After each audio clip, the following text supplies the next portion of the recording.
What's up, my bitches? This is Double RPG here, and welcome back to the Geek Fighters Live, where we're going to be playing more Shenmue on the Sega Dreamcast. And in the previous episode, we pretty much did what we did in episode 6, is some heavy metal forklifting, which we're going to be returning to that again. And hopefully we'll get into some more motorcycle riding against the Mad Angels over at the new Yokosuka Harbor. But it's hard to say if we're going to or not, but we will get on a lot more with some heavy metal forklift riding for today, since we have to return to our job, just like in the previous episode. But yes, but I am not alone, as I do have one other person who's with me, and that would be Visible Ninja. Howdy howdy, folks. It's just the two of us today. This'll be fun. And, Wheels, I see what you did right there. And, hello there, Star Child. Welcome to the stream. Welcome. Wheels said, go fork yourself. A guy who really hasn't played Shenmue, and a guy who's currently playing Shenmue. This should be fun.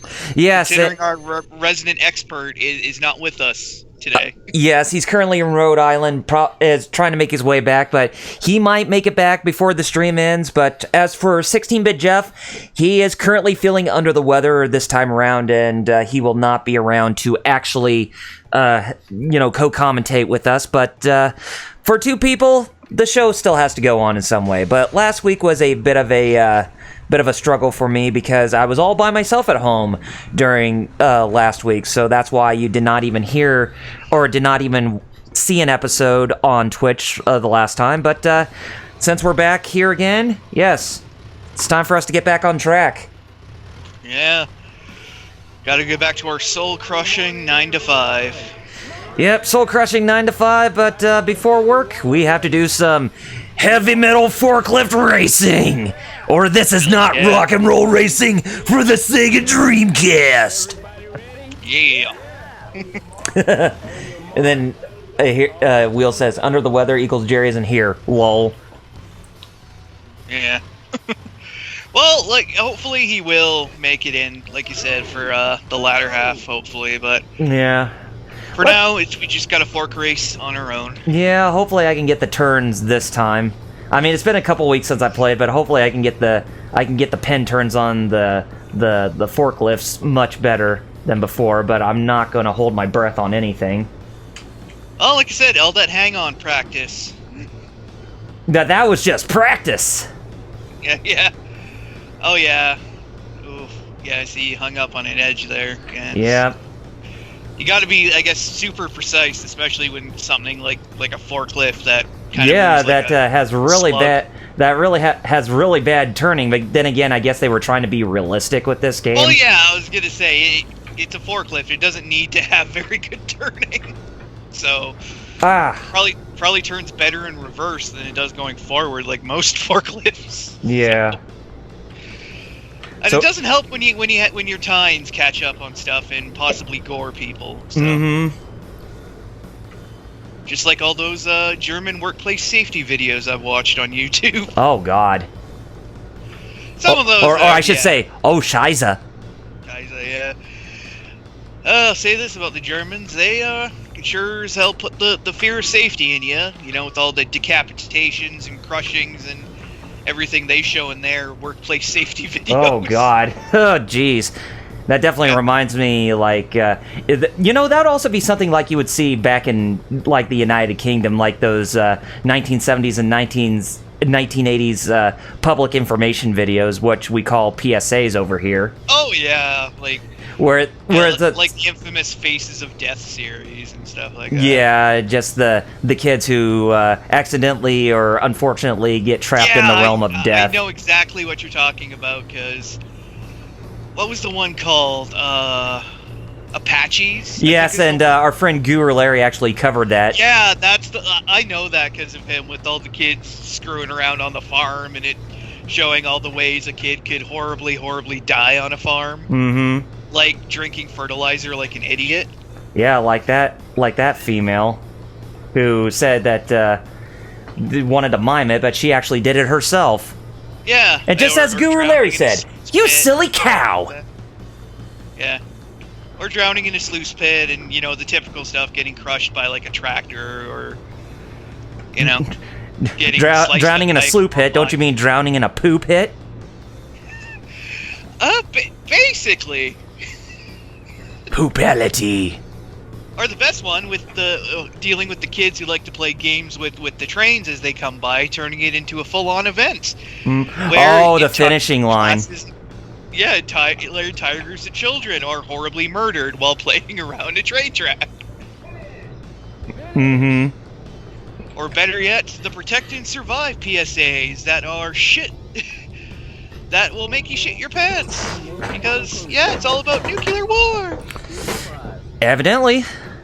And if you ever seen Threads, it'll make you shit your pants. But no kidding. So I have a macabre fascination with those kind of movies, like The Day After and such. But anyways. So anyways, we got through that, and let's see what our itinerary is for today. Warehouse 3, so we're going back there and delivering 8 crates. Oh, just like last week. Well, hey, we may not win the forklift race, but at least we always get a nice forklift gacha. No kidding. Be nice if we could get one of the rare variants, like the gold forklift, that, doesn't exist, but, hashtag gacha things. Yeah. Gotcha. Or getcha. Oh, yes. This guy again. Get out of my way. People, get out of my way. I'm way too busy. Got places to be. I'm way too busy, and I'm violating safety ordinances by carrying a load this high up. But yeah. You know what? The safety inspector ain't here, so just get out of my way. Get out of my way. Japan doesn't have OSHA in the 80s, I don't think, so we're good. I told you, this is heavy metal forklifting. With the one and only Mr. Satan. Yeah. Oh, yeah. Which, honestly, he'd probably be better for that type of thing than fighting in, world tournaments over at the Tenkaichi Budokai. Tenkaichi Budokai. Not good stuff. Not Budokai Tenkaichi, because that's a video game, but Tenkaichi Budokai World Tournament. Haha. Yes, you see, because there's 2 Dragon Ball fighting games with similar names, because haha. Even though one's a 2D fighter and the other's a 3D free moving fighter. Yep. So, yeah. We'll just name them similarly. Why? Because why the shit not? Because we can. I mean, it was just called Dragon Ball Z Sparking in Japan, but hey, let's call it, Budokai Tenkaichi to write off that Budokai hype. Just for the sake of name recognition. Even though both series are good in their own right. But I guess it depends. If you're more in for the older school 2D fighters, then definitely go Budokai. Or if you love stupidly massive rosters and a bunch of free moving, super attacks flying everywhere. Yeah, because I love Budokai Tenkaichi 3 just because. Oh of, they're the stupid amount of characters, even though they all pretty much play the exact same. Well, yeah, that's basically what all the Dragon Ball games are about. It's that they mostly play the same, especially with the Budokai and Budokai Tenkaichi games. Well, yeah, up until recently, with fighters, when they actually, got actual fighting game people to actually make their fighting game. So, yeah. Yeah, that was one of the failings of the Dragon Ball games, is, they all pretty much controlled the same, just their, specials and their, supers were different, but they all kind of used the same strings, basically. So, other than that, how are you doing this week? Me? Not too shabby. Like I said, didn't go too crazy on Amazon Prime Day, only really picked up a 4 terabyte external and a couple Blu-rays, just Godzilla vs. King Kong Escapes, just some I needed for my kaiju collection, so nothing too insane. I know some people like to go hog wild for Prime Day, but me, I just, just an external hard drive and a couple Blu-rays, that's about it. Yeah, I don't usually go wild for a lot of those big sales. I mean, I used to go wild with the Steam sales that they have between each between each quarter, but since I pretty much got what I want on Steam, it's like, it's kind of pointless. Yeah, like, I know that feeling, because, yeah, I kind of went hog wild with this year's Steam Summer Sale, but, yeah. I mean, there's other stuff I still want to pick up, but it's, like, nothing too urgent. Absolutely nothing, as Lord Dark Helmet would say. Yeah. Absolutely nothing! Keep firing, assholes. I'm surrounded in a ship. In my ship, I'm surrounded by a bunch of assholes. Yo. Keep firing. Great stuff. Oh yeah, you can never go wrong with Spaceballs. Nope. Unless it's the animated series. Oh god, yes. That one show we never ever talk about. Oh yeah. Well. Oh well. They can't all be winners. Nope. There's that same runner again, giving me a hard time. And I guess, since it's going on right now... People, get out of my way! Get out of the forklift's way! Unless you want this load to drop right on your head. And trust me, you don't want a load on the head. No.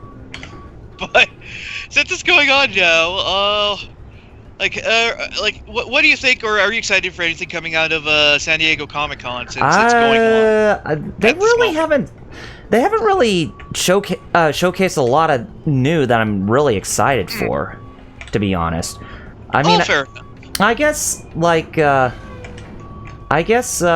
they announced for DuckTales Season 3, that actually sounds very interesting with all who they're bringing in for that season. Yeah, Disney Afternoons be coming back, yo! Yeah, and to some extent. Well, hey, we already got Darkwing. We're getting, the Rescue Rangers back now. So.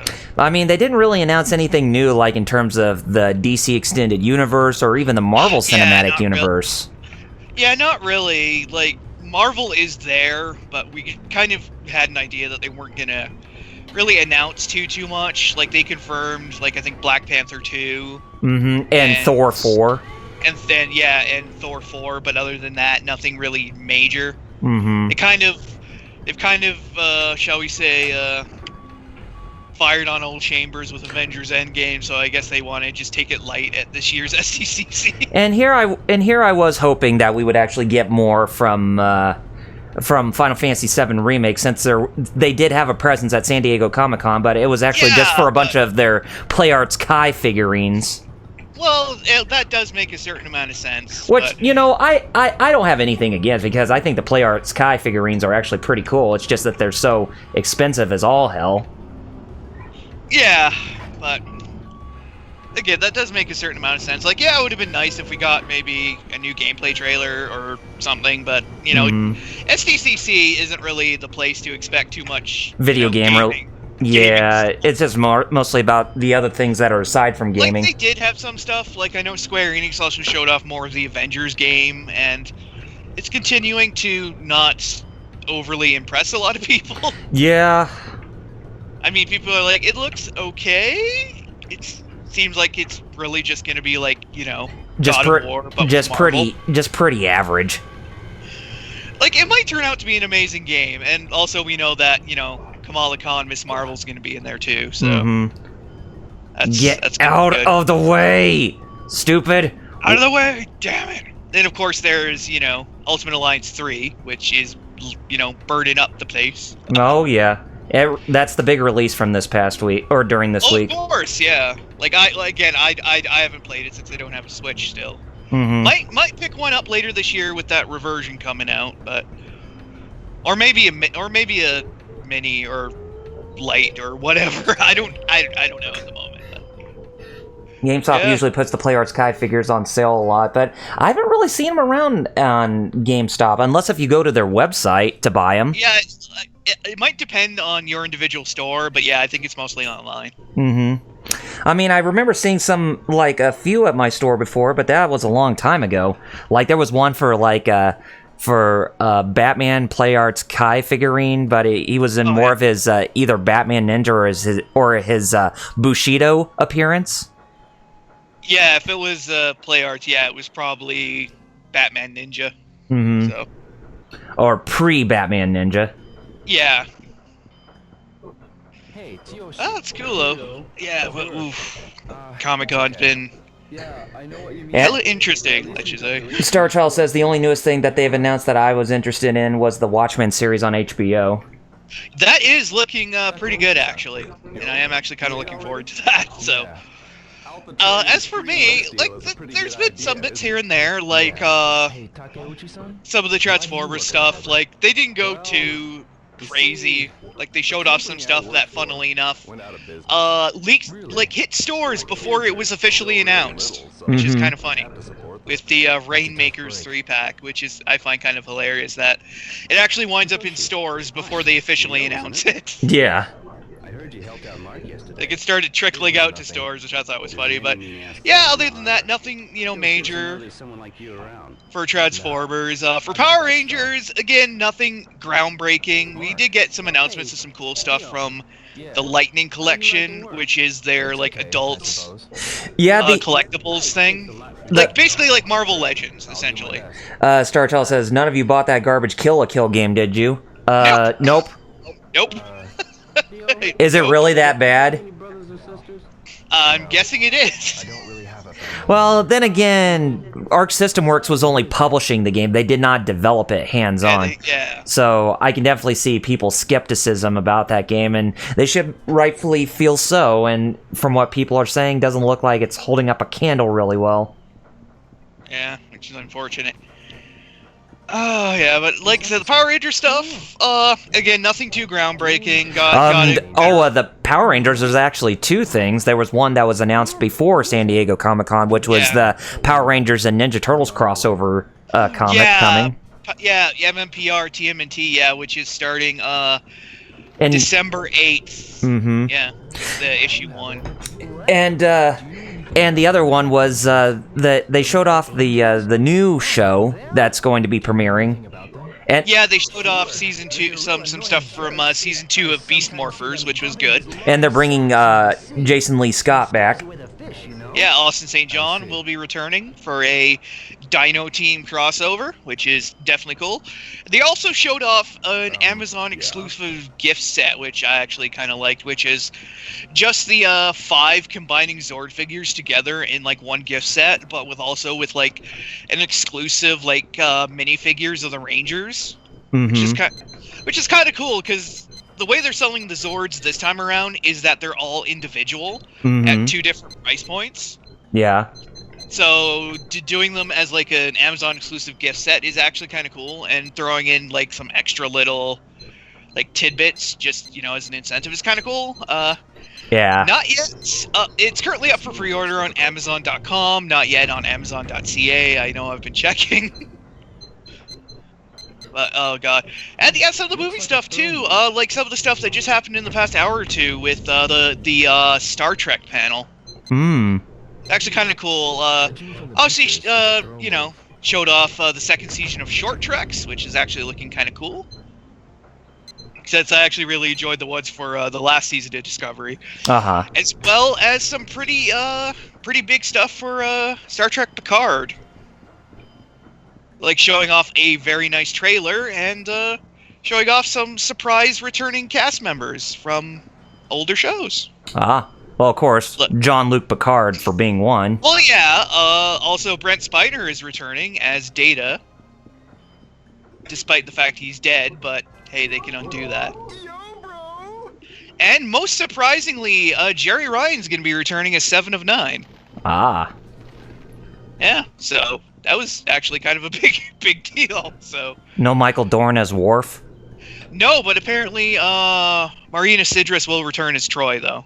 Oh, okay. And supposedly Jonathan Frakes will be back as Riker. So. Well, we know he's going to be directing some of the episodes, but yeah, he's apparently will appear as Riker. So. Okay. It'll be interesting. I'll definitely say I'm definitely looking forward to seeing that next year. Oh yeah.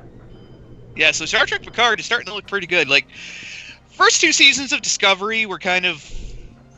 And, like, the second season of Discovery I definitely think was better than the first season. Just because Aston Mount is... he's a damn killer Captain Pike. Like, he's really damn good as Captain Pike. To the point that there's actually talks of maybe him getting his own series. because he was such a good Pike. They're like, shit, we might need to give you your own series now, even though you're gonna get horribly scarred and wind up in a wheelchair. Oh. But hey, we can do a good series before that happens. Pretty much. So yeah. But other than that, Comic-Con, it just sounded like it was pretty quiet this year. Yeah, like there was no like megaton bomb drops. Like there was some like obviously like noteworthy stuff. Like we said, like them announcing, oh yeah, Black Panther 2 is a go, Thor 4 is a go.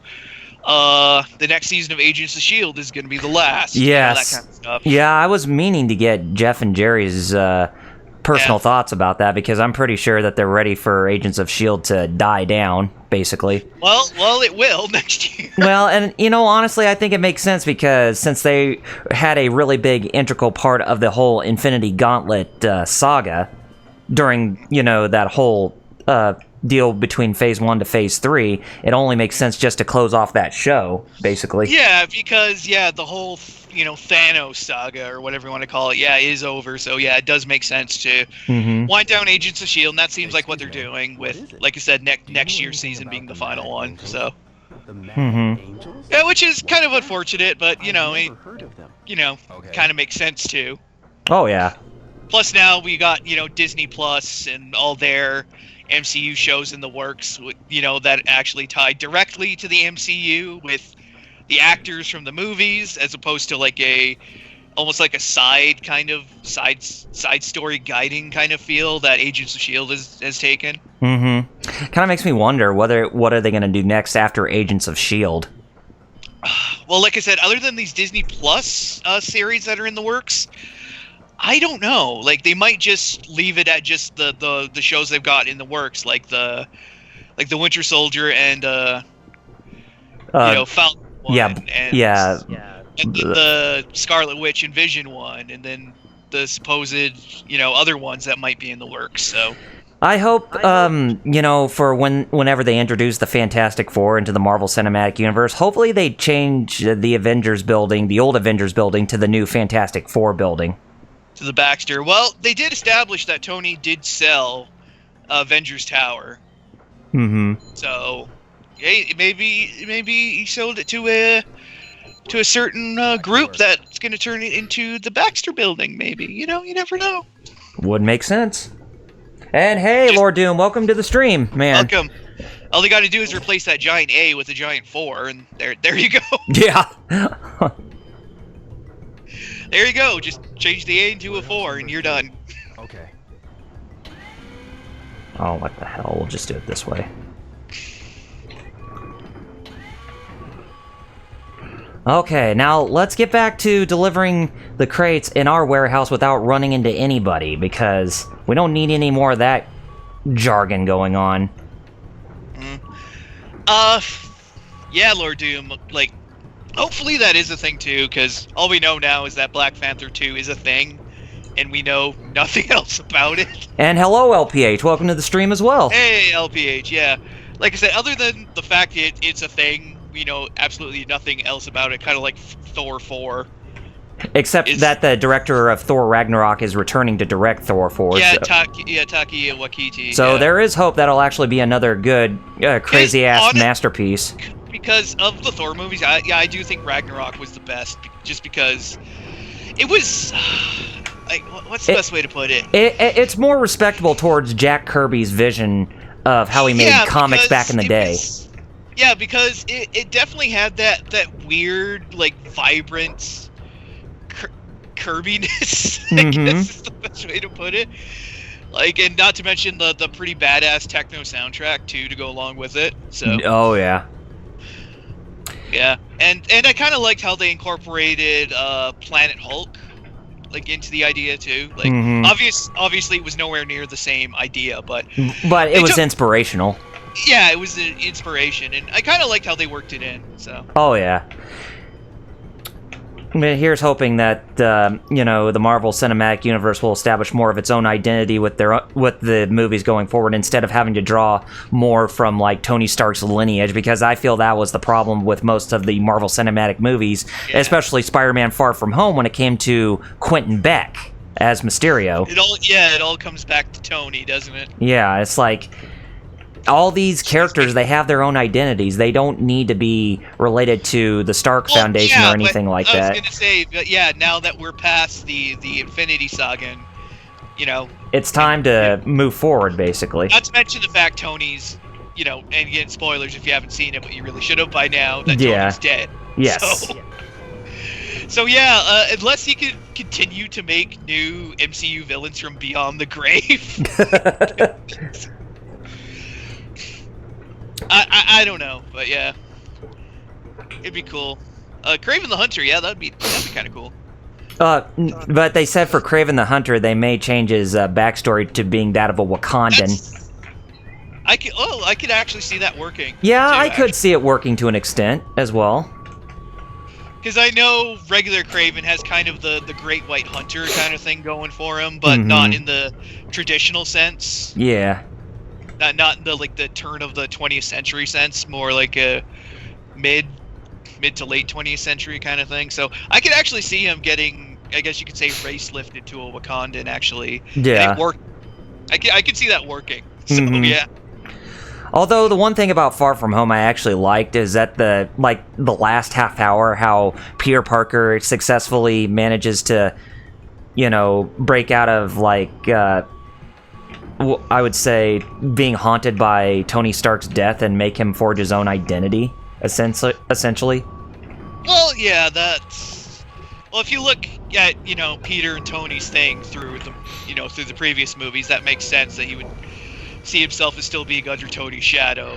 And they pretty much established that, Tony Stark is the quote-unquote Uncle Ben of the Marvel Cinematic Universe, which, honestly, I was not really that big of a fan of.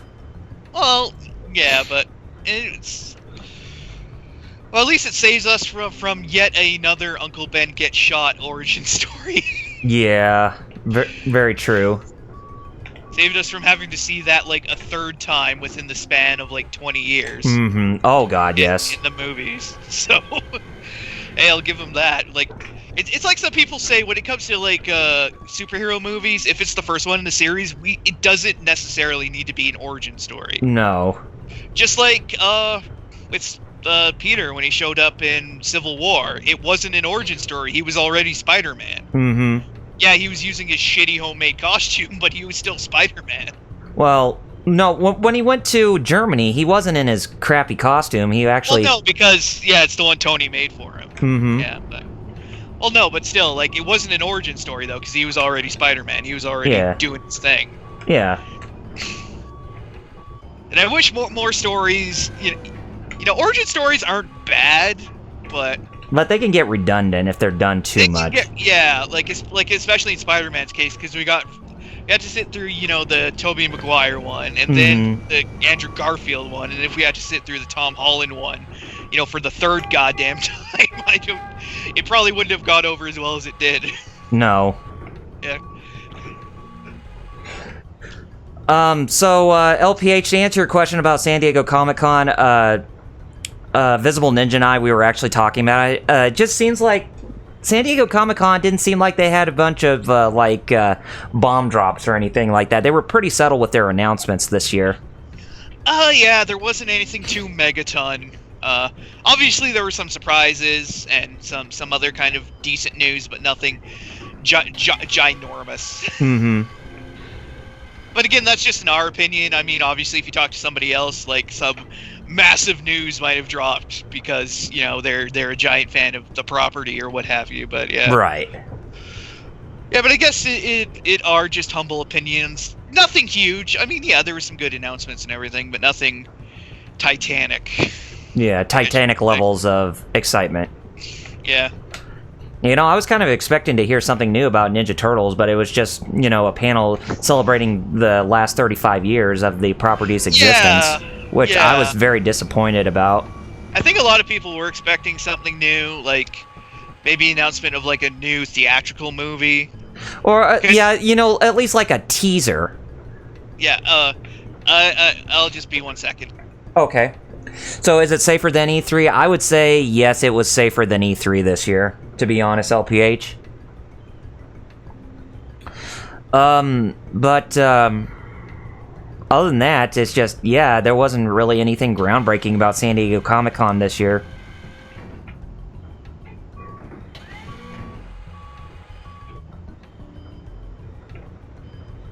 But if you're a big fan of Marvel, and if you have a Nintendo Switch, then Marvel Ultimate Alliance 3, The Black Order, released yesterday, so...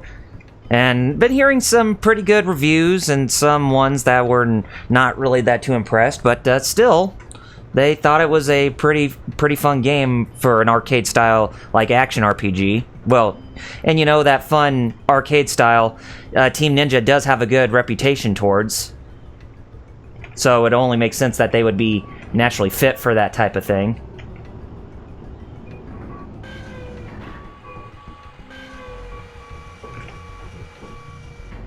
TMT fans continue to be disappointed as long as they keep releasing garbage cartoons. Well, if you're talking about Rise of the TMNT, yes, but if you're talking about the 2012 CGI film, I mean the 2012 CGI animated series, then I have to kindly disagree, because I honestly thought that the CGI television series that was done on Nickelodeon was actually not that bad.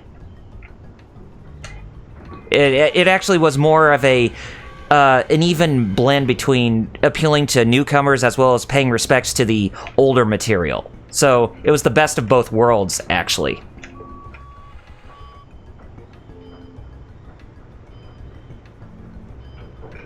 And LPH, you said you're playing Marvel Ultimate Alliance 3 right now, and what are your thoughts of it? If you leave it in the comments, but yeah, other than that, for me on my end, I've been getting back into live streaming. About a couple weekends ago, I was live streaming Donkey Kong Countries 1 and 2, and last week I started on the first 3 parts of Final Fantasy VII, the original, as well as getting back on track with that yesterday, and I'll be doing that again tonight and tomorrow night, and just, you know, doing that as my way of getting on the road to the Final Fantasy VII Remake. The original TMNT cartoon was terrible, and I grew up with it, lol. I will say, even though the original cartoon has good nostalgic value, but I will say it is outdated for today's standards. Like, it does not really hold up a candle well. I mean, if you're a retro junkie, it still does, but when you're just looking at it in the mind and eyes of a critic for today's standards, then yeah, it's so dated. I mean, I still like it for what it is, but if I had to play in the role of a critic, then yes, I do feel that it's not. There are certain things that have not hold up really well about that cartoon. And so you said it was good, and you liked the story so far. Well, that's good. Number 8, get out of my way. Jogger, get out of my way.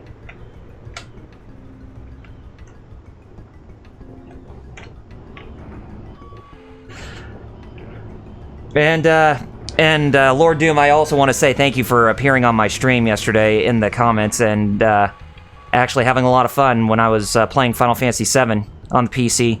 I was also playing it with mods too, but the only mods I did were like a user interface design during the battle system, as well as I think what I used was the Reunion, the full scale mod, where it pretty much like fixes the user interface on the battle system, as well as the quick menu in case if you need to do stuff like use items and equip weapons and accessories and pieces of armor and that kind of stuff, as well as a retranslation.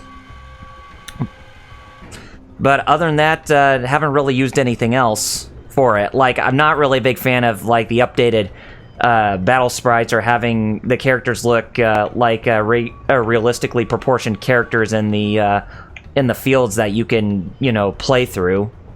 But other than that, been having a lot of fun with it.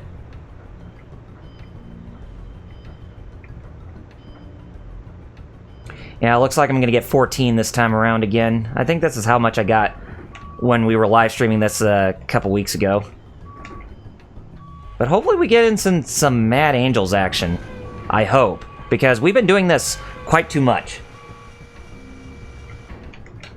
So the Fast Forward and Back to the Sewers series for the 2003 animated series of Ninja Turtles killed it for you. Yeah, I could definitely see that.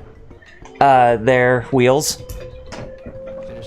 Because the first 5 seasons of the original, of the 2003 series, they were actually pretty true to their comic roots. Almost. The whole thing where Shredder being an alien, that I did not really, care that much for. Okay, good job. Here's today's pay. How much did we get? You met quota, son. So starting tomorrow, you'll get a Another 50 yen raise. 550 yen per crate tomorrow. Thank you. Keep up the good work. That forklift vanished. Rio is a witch. He's always a witch. I would say more of a wizard than a witch, but it's just making those things disappear. It's like, I'd rather get my work done, folks. That's, Poof! Ninja appear. Yes. Welcome back. Thank you. So... Yeah, it was just a phone, so sorry. Oh, I see. Well, we got got through with our work for today, so we got 7,000 yen for our pay for today, and we'll get ourselves another 50 yen raise for tomorrow. Damn, that's almost enough to buy a DX Kamen Rider belt in 2019. Yes. But still, this is 1986 standards where everything is more futurized than anything. Well, of course. This is a 1986 where the Sega Saturn exists. So, oh, Lord Doom, yeah. Thank you for the clip. Rio's a witch. Witch! So, does Rio float in the water like a duck? Because if he is, then he most certainly is a witch. One game, 100 yen. If you get that reference. Us, but wood. Tiny rocks. Yeah, gotta play some Neo darts, man. Yep, just do something to pass the time. So hopefully we get to meet the Mad Angels to do another bike race competition or whatever. So close. Oh, I would love to play on a dart machine like these one of these days. Oh yeah. Yeah. Be interesting. Excite Neo darts. Now this is a member of the Excite series I don't remember ever seeing before. Can I build my own dartboards like Excite Bike? I'm more of a close Robin Hood than anything when it comes to the Neo darts. Nice. Last one. Obviously, the feed's a little behind, but hey, whatever. Mm-hmm. But then again, that man is dead now, his poor family. No more darts. Yep, because of Rio being a I'll witch. give it another try. So yeah, seeing how much I played Hang On, this is more of my Hang On right now with the darts. Oh yeah, darts. Because there's no arcade out here in New Yokosuka Harbor. Yeah, which is surprising, because, look, they got gacha machines, they got a jukebox, but they have not one, but 2 dart machines. But they can't put, a Space Harrier or a Hang On machine out here. Mm-hmm. Or, if they couldn't even get those, then why not something like, I don't know, Afterburner. Oh, yeah. Yu Suzuki, Exactly. All right. But still, I can't believe when I played this, I had, 4 perfects. 4 perfects hitting the hundreds mark on the dartboard. Oh, yeah, that was... Damn, that was pretty epic. No more darts? Well, we'll keep trying till we get to 500. Some more. Oh, God, for some reason, this is reminding me of a dart... Oh, okay, because when I was a kid, I played a lot of Sega Master System. Uh-huh. Because I actually had one. And one of the games I had for it was, a basic kind of billiards, billiards, darts, that kind of stuff. Mm-hmm. It was called Parlor Games, and I remember playing the shit out of the darts game, and Yeah. the way it controlled was so funky and weird, but I was able to master that thing. Oh. But this is It's like I'm hitting on the line for 100 and they're not counting as hundreds. damn it, bug dart mechanics. Yes. But no, this is what this is reminding me of, even though it's based on an actual arcade machine. Last one. Yeah. So 350 overall. Unless they're all Ecusite, whoa, whoa, No more whoa. darts. There's a little something for wheelchair, Guess I'll but yeah. try again. Mm-hmm. It's, And speaking of other things in the news, they also announced that new revision of the original Nintendo Switch model with better. extended battery life. Yeah, because it's using, was it the smaller Tegra processor? Mm-hmm. I'm getting it. So, what does it say you're going to get up to, 9 hours? Yes. As opposed to the original, which was, 4? Right. Like at max. So, needless to say, 4 to 9 it's pretty substantial, even though, the rest of it isn't exactly getting, any kind of decent upgrade, but still, better battery life is definitely a plus. Mm-hmm. This is it.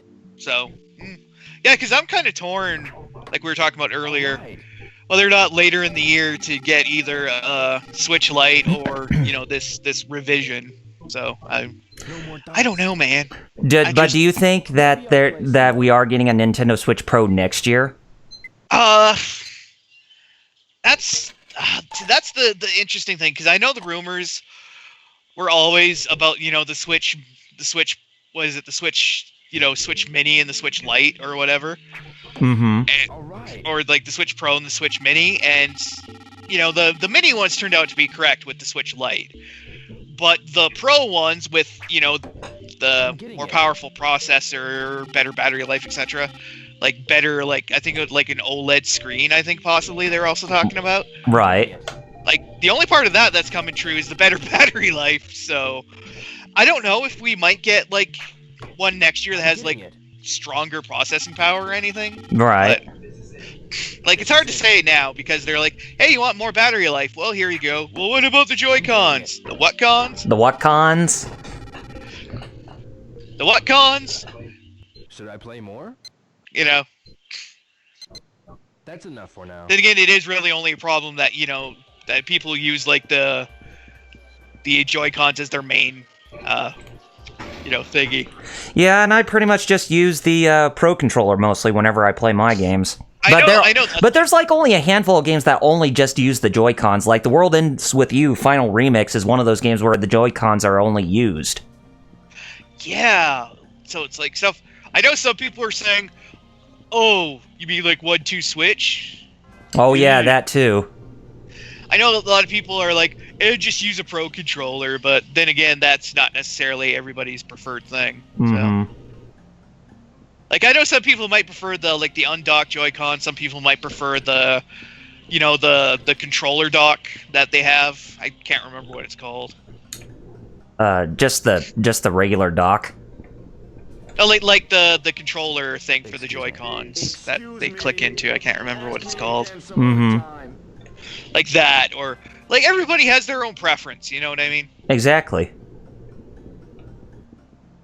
Yeah, some people prefer the more, what's the best word to say, more conventional control scheme of, say, the Pro Controller. But then again, there are other people who like the idea of the Joy-Cons, or they prefer the Joy-Cons but use them with the controller dock. Right. Or they like, just playing the Switch in handheld mode, which is what the Switch, Lite is going after. But right. It's an interesting time, and like I said, I really don't know if they'll do a Pro next year or if they'll just stick with what they've announced so far. Mm-hmm. It's really hard to gauge Nintendo. Oh yeah, they're very I would say they're very secretive with the stuff that they're delivering, but they do tend to surprise a lot of folks too. Yeah. What is it? I'm going home. Yeah, speaking of Getting surprises, interesting. yeah, did you hear that apparently Microsoft's having a bit of a down quarter, and they're blaming it on the lackluster summer games and the fact that people are saving up for a Scarlet. Mm-hmm. Which I could see that one. I could see why people are buying 1s or 1Xs at the moment, but Oh, of course. And then the summer gaming season, yeah, admittedly hasn't been super great, but I think it's mostly just people are just, they don't have an Xbox One yet. They're probably just going to wait for a Scarlet at this point. Bad angels. Let's not talk about them. Stay away from them, deal. All right. Especially, if it's going to be backwards compatible and everything, which by all accounts it will be. Why is it you're always asking about them? Are they messing with you? I guess it's probably a similar thing with the PS4, even though they kind of haven't really said much of anything of, the PS5 or whatever it winds up being called. I know some people joke they were going to call it the PlayStation. Right. But it wouldn't make any sense if they just called it the PlayStation, because it's like how Microsoft, when they started with the original Xbox and then went to Xbox 360, and with their third console, they refer to it as the Xbox One. So it's like there's that identity crisis between the original Xbox and the Xbox One. Yeah, like, I don't see them doing that either. Like, it might be, like, oh, it's a clever marketing move. Because it's not just a PlayStation, it is the PlayStation. Mm-hmm. Oh. But yeah, if anything, like, it'll probably just be the PS5. Yeah. Something like that. Mm-hmm. Just like how I doubt that the next Xbox is just going to be called the Scarlet. I mean...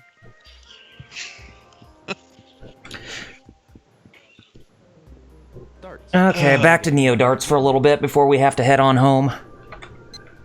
Hey, no better way to pass the time than getting drunk and shooting some darts. Just make sure you don't throw them into anybody's back. Yeah. I've kind of done that before, but anyways. Did they pierce through their backs? Yeah, but no real damage. Okay, that's good. Yeah, that's the way.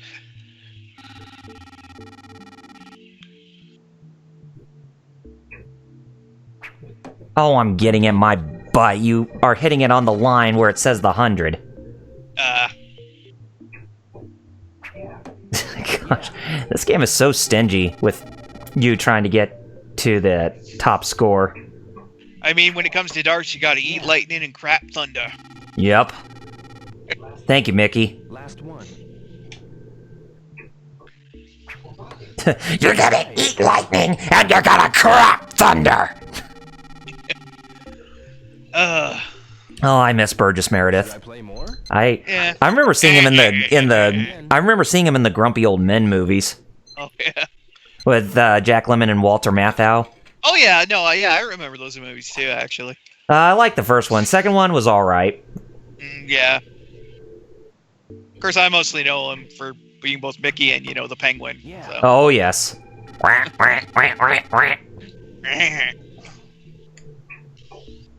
And for that one good episode, and for those couple good episodes of The Twilight Zone, but yeah. Mm-hmm. Not just the one he's known for, but the other one that he's quite good in. Right. The one where he's outdated and he chooses to commit suicide via time bomb. Ooh. Yeah. Some days you just can't get rid of a bomb. I mean, obviously the story's a bit deeper than that, but... Oh, obviously.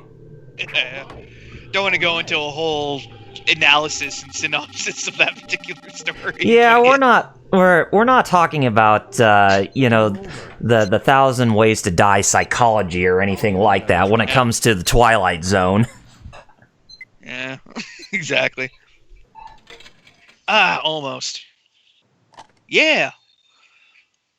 You gotta love how Rio, has to explain to himself that he's out of darts when he's throwing his last dart. Mm-hmm. As if he has to tell himself that he's out of darts. I just want to hear tell himself that it's game over. I just want to hear him say the best when getting the top score.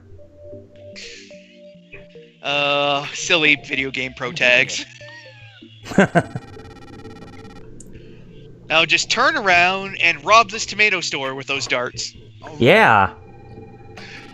I mean, people have robbed stores with weirder things, so...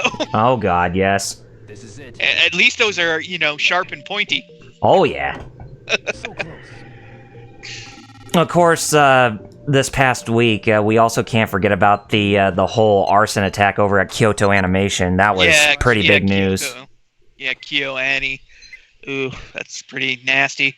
Mm-hmm. Especially since, according to the president, they've pretty much lost everything. all their documents, all their computers, like everything was destroyed in the fire. Yeah, so they're pretty much, Yeah.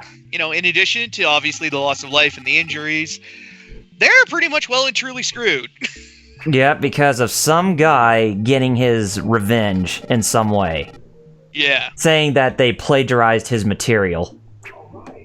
All right. And they said And that the guy's name is Shinji, so it makes you say, "Damn it, Shinji," from Evangelion. Damage. Yeah, so. Yeah, nasty business. But at least a lot of the fundraisers and stuff actually have been bringing in quite a bit. So it really shows that people actually, really care about them and their work. Oh god, yes. Because the GoFundMe by Sentai Filmworks has already built up quite a bit, and I know other people are also doing, different fundraisers and such. So Yeah. for Kyoto Annie, so yeah, it's. Oh, a hell of hey, a it's thing. the 23rd of December, so tomorrow's Christmas Eve in Shenmue Land. Yay! Now we can pray to Annual Gift Man, who lives on the moon, to bring us presents with his 2 fire-breathing reindeer. And then we have Nintendo Capri Sun running in his room out the door and wearing his underwear, yelling, "Tomorrow's Christmas Eve!" Now, you know what else that means? That a Santa Claus will appear in our house, only to realize it's, Hiroshi Fujikawa telling us to play Sega Saturn. Oh. Sega Satan Shiro, Sega Ta Sanshiro, Sega Ta Shiro. Sega Saturn Shiro! You must play Sega Saturn. Yes, you Especially must. Those commercials are so great, because he literally just shows up somewhere and just starts judo throwing people. Mm-hmm. And probably the best one is the one for House of the Dead. Because the zombies just won't stay down. No, they won't. I've been Or the thinking of time he rewatching goes- the original Evangelion series and movies, but I haven't gotten to it. I've just been rewatching JoJo Season 4, lol, is what Starchild says. So he's been watching Diamond is Unbreakable. Diamond. Oh, that's cool. And I think... They'll still be there if you want to come around and watch them later. And I think Viz Media were also at San Diego Comic-Con, Yeah, and they were yeah, promoting a little bit of the 5th series. Yeah. And actually, speaking of, the CGI Saint Seiya is now on Netflix. Yes. The first season is up, and yeah, I've been hearing some pretty damn good things about it. So if you're, I'm actually going to watch it a bit later tonight. So aside from the goddess Athena having man hands, sure. I mean, but otherwise, like you said, I've heard from obviously people who are a lot more versed in, the world of Saint Seiya than I am, that it's actually pretty damn faithful to the original series. So Okay. So yeah, I'll definitely be checking that out later. And Startel says, I'm not watching that CGI crap. Well, yeah, fair enough. Well, I mean, I'm pretty sure he's scarred by Berserk, how it went CGI with its animation. Ugh. Yeah, like I said, I kind of don't blame you. Mm-hmm. And hey, at least anything will be better than the CGI in Cats. Yep. And yeah, if you haven't seen that trailer, it is absolutely horrifying. They're doing a CGI remake of the musical Cats? Yes! And the CGI is absolutely goddamn horrifying. I remember missing the first part of that movie, Cats. I never did figure out how all those poor people turn into cats. No, I'm just kidding. Yeah, let's just say, after seeing that, a lot of people are saying, yo, we owe the VFX team on Sonic the Hedgehog an apology. Yeah. We owe them an apology, because at least it's not as atrocious as this. And hey, at least they're actually, pushing the movie back to fix that. Mhm. So, hey, give them props. They're actually fixing it. Oh, yeah. Unlike Cats, which I'm sure is just an unholy abomination of hell. It's not a passion project. It's just a result of undesirable circumstances is what it is, that CGI film. Cats. Ugh, yeah.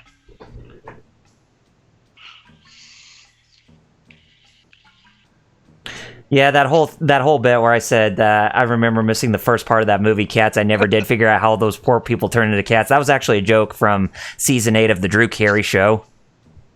Oh shit! I remember that joke now. Damn. It was Oswald who said that. That's right. Yeah. Shit. Yeah. It's a show I haven't seen in years. Oh, I know. It's so sad that only the first season got released on DVD. Yeah. But the others, they did not because of copyright on certain pieces of music. Oh, and it even says Christmas Eve on the TV screen for that day. Well, yeah, it's Christmas Eve, and since it's Christmas Eve, we got to go play us some Christmas Nights on our Sega Saturn. Yes. Which is one of the best, weirdest demos ever. I mean, it's Nights into Dreams, but it's all Christmassy, and you can also play as Sonic, which is funky and weird. Oh, it's snowing on Christmas Eve. Well, hey, yeah. I mean, it's Christmas Eve. It's gotta snow, even in Japan. You remember that whole bit where they say Christmas is in July? Well, yeah, this is definitely happening for us here at the Geek Fighters. Damn straight it is. I just hope that the roads are not so slick when we're riding on the forklifts. Or else that's gonna leave in for some really bad deaths here at the new Yokosuka harbor. Oh yeah. The movie made me don't want a Thundercats movie. Oh, I know. LPH. Not a live action one, at least. Or not like that third animated series that pretty much rips off. I mean, just pretty much borrows Steven Universe's animation. Oh yeah, Thundercats Roar. Oh God. Yeah. So undesirable. Yeah. Well. Nobody asked for it. Well, sometimes, you know, things just happen. Sometimes. And speaking of, I think the trailer for the Steven Universe movie actually doesn't look half bad, but hey, that's me, so. Bang, bang, bang. Okay, I'm gonna try to get at least to second place this time. Hopefully. Well, yeah. Well, obviously, well, yeah. I mean, hey, you jerk! That third forklift guy is making it harder for me to actually get past him. But now I'm past him, and okay. You can suck your tailpipe. Yes. Suck my forklift. Can I get to... Oh, heck. I'm in second place right now. Nice. You know, I gotta wonder if Yu Suzuki worked as a forklift operator in his youth, and that's why he put forklift racing in Shenmue. I wouldn't be surprised. You know, and I get the feeling that him and his buddies might have actually done this when they were working. Hey, it's like, possible. Hey, before work, let's race. Woo! Mm-hmm. Let's race in our sluggishly moving forklifts. Yeah.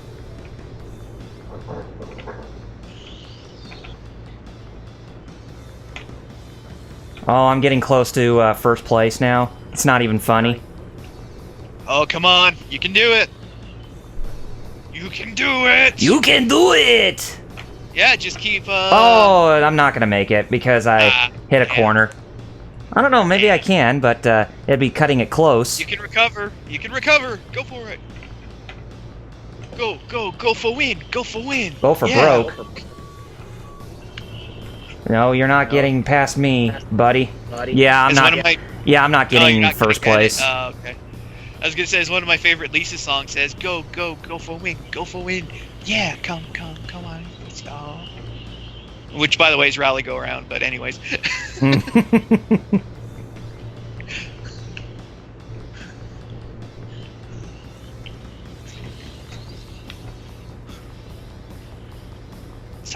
Side.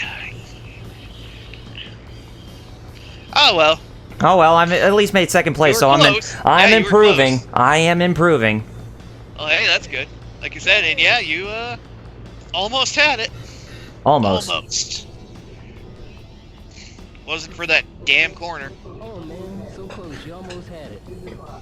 Here's your prize. I never got fifth place, not once. Thanks. Well, hey, you know, at least there's that. Yep. If anything, you never got It's last. time for work. Let's get cracking. Oh God, like yeah, even he's saying, "Damn, you were close, man." But Starchild says, as for Saint Seiya, I don't know why they keep rebooting the Sanctuary arc. Ready? Today, you gotta take this. Because cargo that's to warehouse probably- number 3. Here's the map. Don't forget the 'Cause that's quota. probably a good place for Okay, either good lapsed luck. fans or new fans to come into it. Probably. Yeah, I could see that. Well, we're going back. We're going Warehouse back to number warehouse number 3 with 8, meeting our quota of 8 crates. So nothing has changed. I mean, come on, man! It's Christmas Eve. Can't you give a brother a break? Can't you give your brother a break? How about can't you give a brother a break with bringing about story? Yeah. How about we start that next part of the story? Yeah, we're getting closer to the end. How much more of this do we got? Unless there's something we're supposed to do and we don't know because our Shenmue encyclopedia is not with us. Yep. Unless that's the case, and if it is, that would really suck. Yep. There shouldn't be anything else that we need to do. I was gonna, like, I don't know either, because, like I said, Well, I mean, from what I read beforehand. yeah, this is kind of new for me, too, so yeah, I don't know. But, we can't rule out the possibility that Kaus won't be here in this stream until we hit the hour mark, because he could Yeah. still possibly make it. I mean, yeah, he could.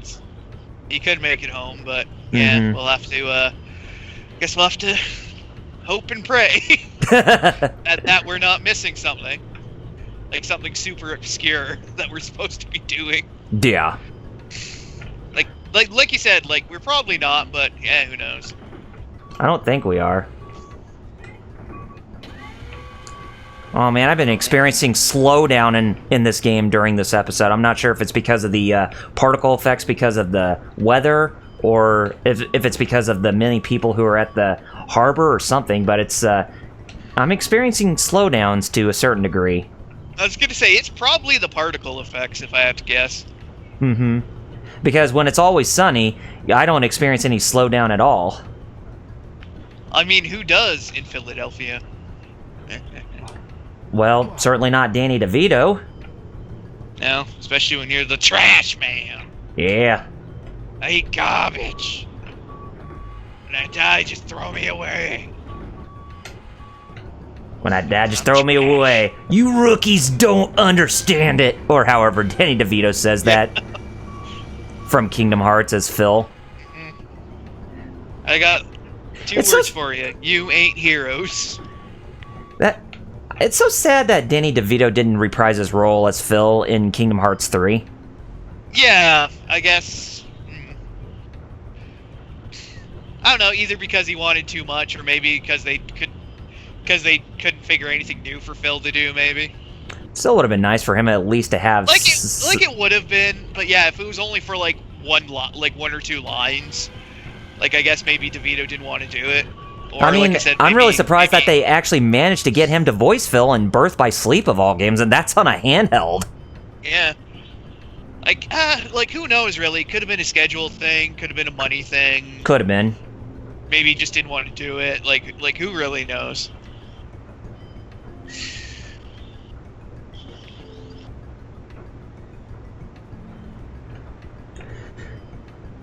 I hope we get to hear more news about the Remind DLC during Gamescom. Yeah. Basically, the final I'd mix love to of hear- Kingdom Hearts 3. Yeah, I'd love to. Yeah, I'd love to hear more about Remind. Which I'm hoping there are Final Fantasy characters in that this time, which there weren't in vanilla Kingdom Hearts 3. Well, yeah. Well, and that's the thing that really ticked me off, too, because I remember reading an article where Tetsuya Nomura describes whenever he worked on the Final Fantasy series with Sakaguchi in the past, since Sakaguchi is pretty much his protege when he worked on the franchise since Final Fantasy IV. He said that when it comes to Final Fantasy, it's supposed to represent quote-unquote everything towards a particular entry. Like, you want to go full with bringing about everything that's supposed to represent that franchise in any way, shape, or form. And he's been consistent with that with most of the Kingdom Hearts games, except for Kingdom Hearts 3. I think it was just mostly just fixated on Disney stuff and not, like, having an even blend between both Disney and Final Fantasy. So that's why I feel that was one of the reasons why that game came off being underwhelming, Kingdom Hearts 3. I mean, it's still fun in the gameplay side of things, but it's just, when trying to represent Kingdom Hearts, it's a crossover between Disney and Final Fantasy, for crying out loud. Yeah. And oh crap, yeah, I just saw some more Comic-Con news. Oh yeah? What's up?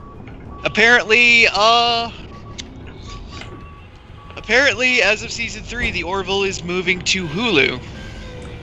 The what? The Orville. Orville? AKA Seth MacFarlane's Star Trek. Oh, I see. That's actually quite good. Oh, okay. Yeah, the past 2 seasons aired on Fox, but apparently starting with Season 3, it's becoming a Hulu original series. Didn't I remember reading a news article at some point that Seth MacFarlane was supposed to work oh no, not Seth MacFarlane, but Todd McFarlane is supposed to actually do a Flintstones movie or reboot? Oh yeah, no, it is Seth MacFarlane, because, yeah, he's, it is Seth MacFarlane.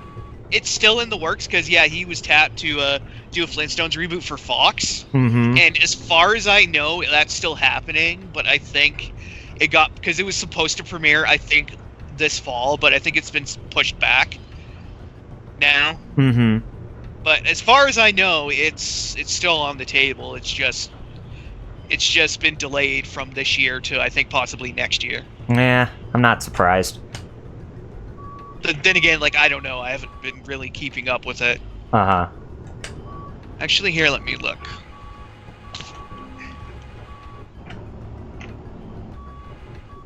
Did they announce anything new in terms of, like, Godzilla vs. King Kong?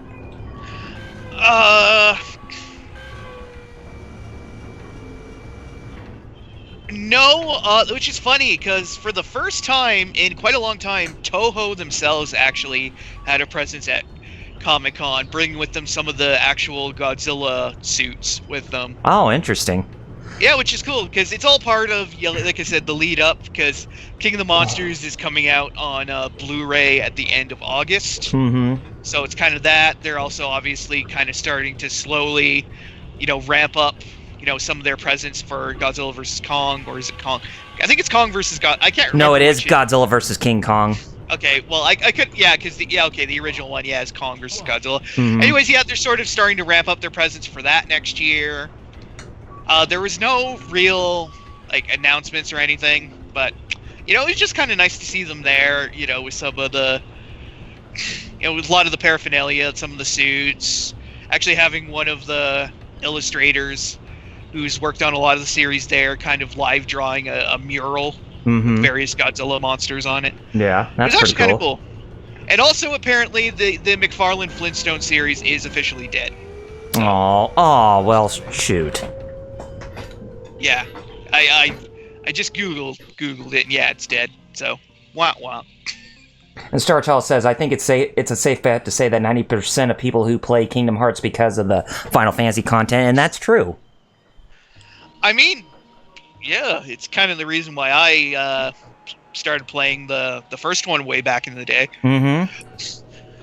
Like, I've heard some lines of reasoning by it, some of, because this is supposed to be, the end of the Xehanort saga, that they want to focus on their original characters and not, other similar characters, namely the Final Fantasy ones, which is why it was really just Disney characters and then the Final Fantasy originals. The Kingdom Hearts originals, not the Final Fantasy originals. Yeah, the Kingdom Hearts originals. I mean, it still would have been nice if, say you were allowed to fight Sephiroth again for a third time and bring that closure between him and Cloud, which ended off in a cliffhanger in Kingdom Hearts 2. I mean, yeah, but...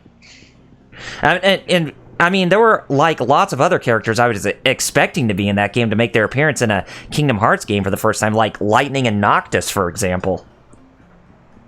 I mean, sure, we did get a bit of a revision of Noctis through Verum Rex.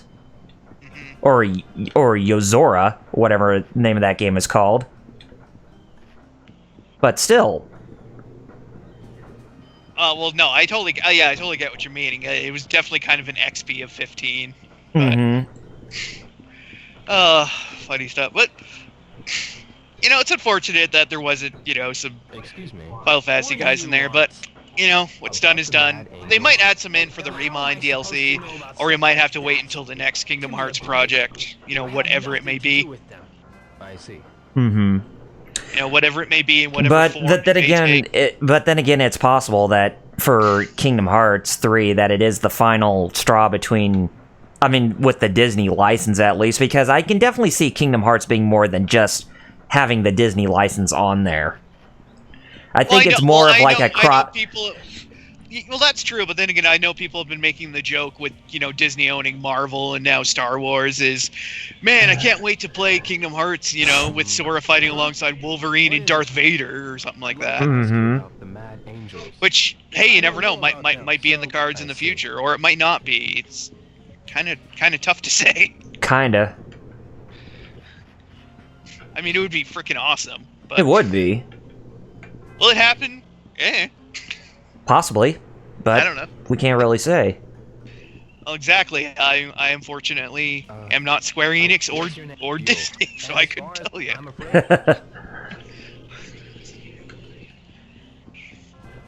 I'm not Squeenix or Disney. Disney. I'm not Disney World or Squenix. What? Or as I like to World. call them, the bastards that killed Enix. You But, mean them eh. thugs? Right. I don't I'm know, just kidding, but but word is they're a dangerous bunch. but yeah, I see. I'm kind of sad. Like, I was kind of hoping to see the updated, quote unquote, fixed, you know, Sonic the Hedgehog film trailer at SDCC maybe, but I guess it's not ready yet. Yeah. They would need a bit more time to get it fixated. I mean, it's like, why is it that Hollywood just always tends to try to be different with everything they create? I mean, I can understand experimentation, but there comes a point where it completely goes too far in that particular sense.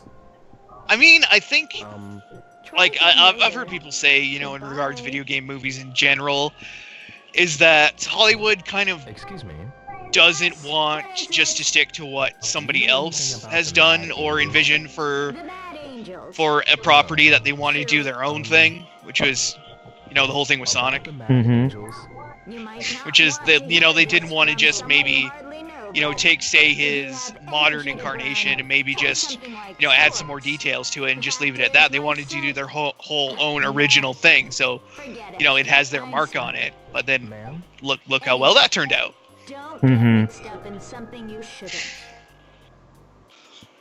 So yeah, I don't know if there's a hard and fast answer to that one. Nice. Getting used to the work? Well, I'm getting there. Okay. Keep up the good Bada, work. bada, bada. Here we pay by performance. The more Probably so they can so they can license their own version of that creation. you'll get a raise I mean, yeah, if that's. you work hard. I mean, yeah, that's probably it. Yes, sir. I'll do my best. You know, a more, yeah, from a more, you know, cynical merchandising standpoint, yeah, that probably is it. So they get all rights to their particular iteration of it. Get a move on, kid. So you can transport But, you know, higher numbers. But fortunately, the public didn't let them do that this time, because, yeah, it kind of looked god.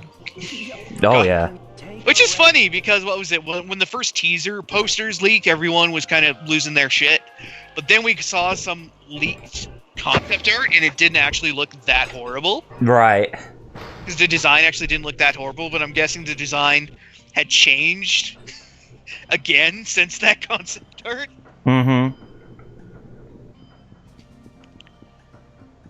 then we got the horrible, you know, teeth hog.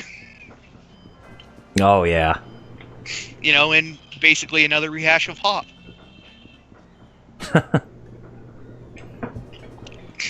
And I love the fact that people even highlighted how this is literally just Hop, but with Sonic instead of the Easter Bunny. Oh yeah.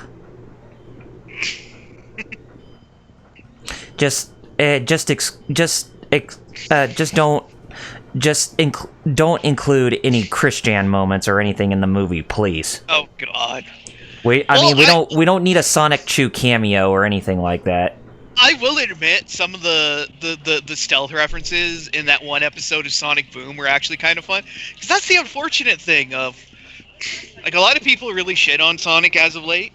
Well, of course. Especially Sonic Boom, but the Sonic Boom show is amazing. Oh yeah, the show's amazing. It's just the video games are crap. Yeah, I know, but the people writing the show are like so like meta and like self-aware. It's weird and hilarious and great. Mm-hmm. Wish the games could be like that. Oh yeah. Even though, what was it, the last game for the 3DS actually wasn't too bad. Fire and Ice. Yeah, Fire and Ice was a major improvement over Shattered Crystal. Yeah, it actually wasn't that half bad. About the Mad Angels? I hear it's a gang of ain't too sure. Thanks. Although it was pretty sad that what was represented as the first couple of games to represent the new sub-brand within the property, it didn't hit on all cylinders because Sega went too fast with their game development policies, and that's what killed them. Because I've seen a lot of the stuff about the earlier version that was actually more open world, and based on some of the alpha and the prototype footage I've seen, it actually didn't look half bad. Right. For like a barely started alpha. Uh-huh. Hitoshi, hi. Yes. I heard you helped out. It was nothing. There's many. But then, of course, Sega wanted to. I don't know if it was necessarily Sega, but somebody along the line wanted to, get it out there as soon as possible, and it was the buggy, shit-stained mess. Oh yeah. And it was. Back to work. To the point that it had a massive patch, a week or two after it came out? Yeah, because of the game-breaking glitch where you can go to the end of the game if you use that special move as Knuckles. Warehouse number 3. Oh yeah, the out-of-bounds glitch. Mm-hmm. Yeah, which meant you could beat the game within 20 minutes or something. Yeah. Which was kind of hilarious, but yeah, that was kind of funny. And then the patch was like 6 gigs or something. Oh god, yeah. They had to fix so much. That they did. But somebody figured that it was that the patch was 2.5 times the size of the actual game file. Mm-hmm. Okay, we're gonna try something a bit different here. We're actually gonna try first-person mode in the forklift. Oh. Yeah, why not? You never know. It just might be the edge we need. Could be. It just might be the thing. Because it seems like I'm going really fast and... Oh crap, that crate did count! The one that I got in the warehouse before I went on lunch break. Because I was trying to rush to get that in here. And it looks like it did work. I'm gonna straighten that out a little bit.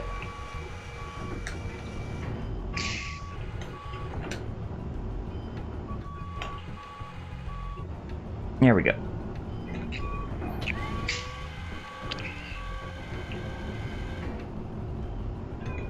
There we go. Now we're in business. Taking care of business every day. Taking care of business every way. Taking care of business. It's alright. Taking care of business and working overtime. Look out!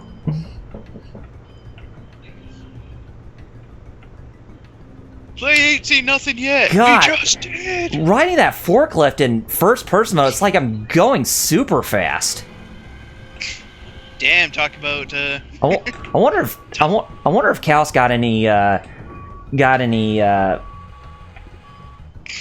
vertigo when riding this in first-person mode. Oh God, yeah. It's almost like time dilation or something. Mm-hmm. Yeah, you do seem to be going a lot faster, even though it's the exact same speed. Yeah. It's just because it's in first person, it just seems like it's faster. Mm-hmm.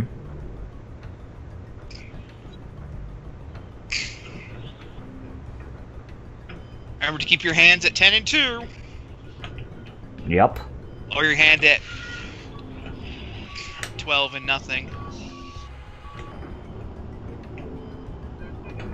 Alright. That's crate number 8. Now, going for crate number 9, and I'm making some pretty close calls with the walls. Yeah. Man, you gotta hug the corners to get ahead. If you can dodge corners or dodge walls, you can dodge a ball. Well, good luck dodging a wall. But dodging a wall, that's completely impossible. Yeah. So you can't dodge a ball. Which, oh god, since we're talking about dodgeball, just really sank my heart about Rip Torn's passing recently. Yeah. He didn't even look that old. Well, no, but yeah, he was in his 80s. So. Mm-hmm. Well. But of course, when we talk about Rip Torn, we can't also forget about Freddy Got Fingered with Tom Green. I'm the backwards man, the backwards man, the backwards man, the backwards man. I can walk back as fast as you can. I can walk back as fast as you can. I'm the backwards man, the backwards man. I can walk back as fast as you can. I'm the backwards man, the backwards man. But I have an important question for you, Double R. Oh. Daddy, would you like some sausage? Daddy, would you like some sausage? And to think, that is considered like one of the worst movies ever made. Oh god, yes. I mean, it is, but it's also hilarious. It's bad, but in a hilarious sort of way to certain extents. I mean, yeah, it's just like it's like. Again, why did it have to show a scene where Tom Green is like by a farm or whatever, and has to see that horse having sex with another horse That's the funny thing. while eating a lettuce sandwich? Oh god, yeah. That's kind of the funny thing is that movie was supposed to be funny, but people find it funny for reasons other than the intended. Mm-hmm. Oh yeah. As opposed to something like The Room, which wasn't supposed to be funny, but as a result, it makes it hilariously funny. Where Tom Green is singing "Backwards Man, Backwards Man." Backwards Man. Well, yeah, that part. Oh, that I always found that funny in just a. Well, yeah, like some of the absurdist stuff like that. Obviously, Daddy, would you like some sausage? And no one can harm me with my cheese helmet on. Are probably the ones that made me chuckle, but yeah, overall it is a horrible I guess movie. that's what they call non sequitur humor, like Fighter Cows is mostly famous for.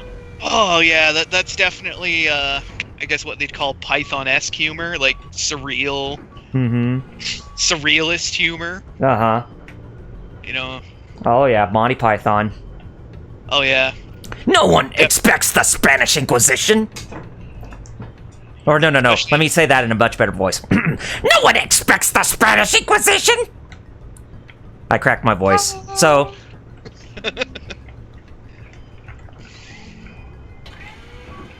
This is my wife Audrey. She may smell so bad, but she has a heart of gold. There was a lot of things that the Monty Python TV show did that was way ahead of its time. To get past the censors and all that. Oh god, yeah. Unless it has to do with cancer, apparently. Yeah. And it's like the Carol Burnett show was like neck and neck with Monty Python in that certain regard. Definitely. Especially if you're talking about Backwards Man, the Backwards Man. And the backwards Especially man, if the the backwards backwards man, man. the backwards man, the backwards man. I can walk back as fast as you can. I can walk back as fast as Well, you can. here's some TGF lore for you. The Backwards Man is not just the Backwards Man, he's also Boxman. Yes, he is. Or else, and if he's not the backwards man, or else he's coming. Yes, hello, Mew. And yes, I have my cat on me, so. He doesn't have the Pokemon, the legendary Pokemon. No, it's my 20-year-old cat Mew, so. Oh. If you're any meowing, it's probably her, because 20 years young and still going. Oh, yeah. Oh, yeah, it's amazing. Mm-hmm. Yes, hello. Hello, baby kitty. I see you. You're right in my face. And she's also, like, rubbing her face on my microphone. Oh, of course. Because it's always finding scratch posts to scratch its face. Yeah. It's just Yeah, cat instinct. Like, yeah, I know you like rubbing your face.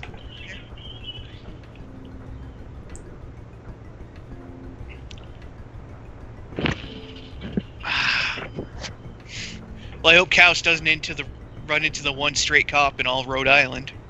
Oh yeah. He probably got into Rhode Island and then he just exited out of Rhode Island after going through it, because I remember that joke in Whose Line Is It Anyway during that game Scenes from a Hat. It's like slogans for when you're being welcomed into U.S. states, and for Rhode Island, Colin did it, and he was like, "Welcome to Rhode Island. Thanks for visiting Rhode Island." Because of how small that state is. Well, I was going to say, it is a very tiny state. Mm-hmm. And of course, you probably know a lot more about Colin Mockery than I do, because he's Canadian. Well, I've seen him in some stuff. Other than that, not really. Oh. I just made a forklift disappear. Rio's a witch again. His witchcraft is back. And Lord Doom, if you're watching, yep, that witchcraft is back, buddy. Maybe he just yelled Shazam and willed it away with a lightning bolt. Yep. Yeah, that guy riding that forklift, he actually turned out to be one of the 7 deadly sins. I mean, of course he did.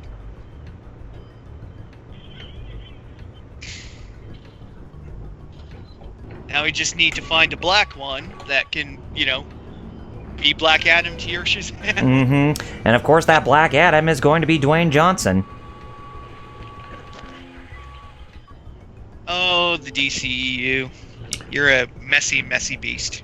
Well, I'd say it's probably on the upside right now, seeing as how well Aquaman and Shazam did so far. Yeah, I know Aquaman, was it, people liked it. I think critics were okay with it. It wasn't, a massive smash hit, but, it was okay. Then Shazam was actually really good, so. Yeah. Guess we'll have to see how Wonder Woman 84 does. Yeah, I think that's the next DC Extended Universe movie. Yeah, it is, I think, yeah. Mm-hmm.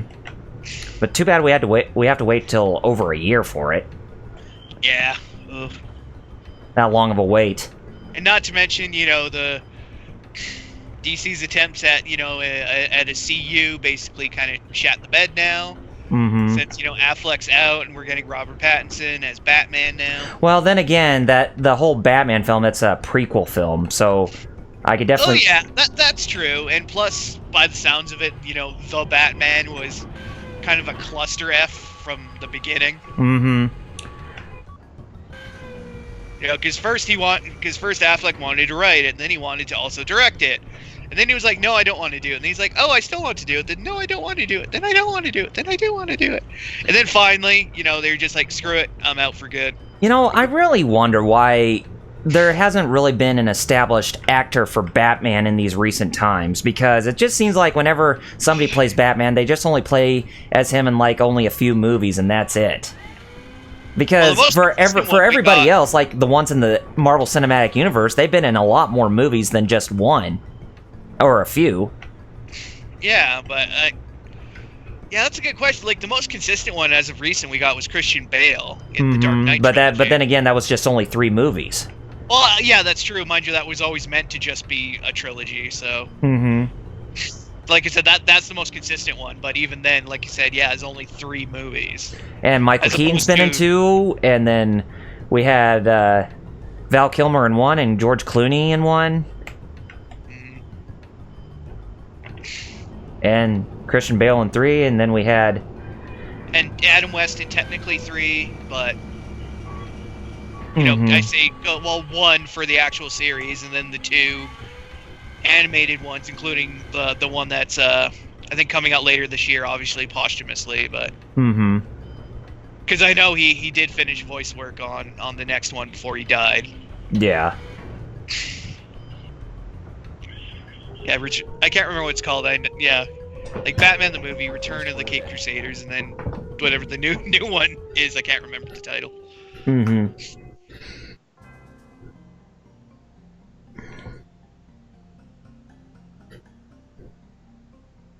Alright, so that pretty much takes care of Workday number 6? Yeah, workday number 6.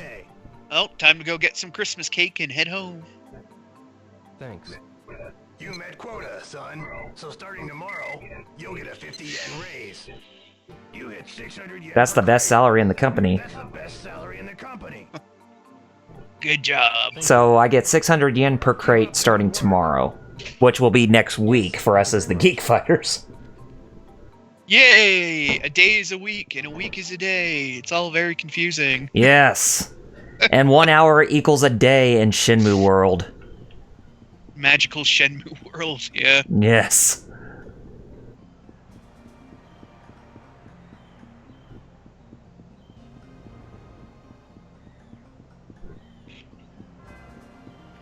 And you know what that means? Since we're off work, it's time to play some more throwing darts. So we're going back to the Neo dartboard. Hells yeah. So, heavy metal dart action! All over again. Rock and roll. Sound like Hulk Hogan when I do that. Oh yeah, brother! We're gonna be throwing some darts at the Neo dartboard, brother! Yeah. Ah, crap. And then have that, then have the Hulkamania's theme song playing in the background from his old WWF days. Play it once. Yeah.